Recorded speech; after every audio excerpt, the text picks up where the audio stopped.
ஆனா அவர் அழகா அற்புதமா சொன்னார்.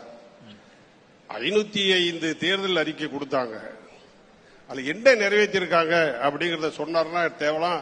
நான் திமுக தேர்தல் அறிக்கையை கையில வச்சிருக்கிறேன்.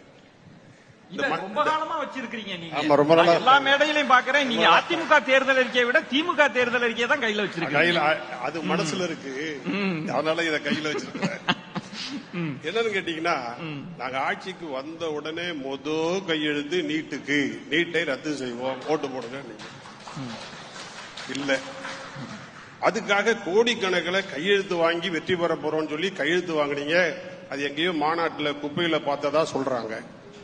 என்ன நிலைமை? ஆனா இப்படி எல்லாம் இருக்கும்போது அதிலேயும் வெற்றி பெற்றவர் எடப்பாடியார். 7.5% ஆசிரியர்கள் கேட்கல, மாணவர்கள் கேட்கல, யாருமே கேட்கல. 7.5% கொடுத்து இந்த ஆண்டு அரசு பள்ளியில் படிக்கிற மாணவர்கள் 622 பேர் இன்னைக்கு மருத்துவக் கல்லூரி இடத்தை பிடிக்கிறாங்க. நீட்டு வர்றதுக்கு முன்னாடி 6 பேரு, இன்னைக்கு 622 பேரு.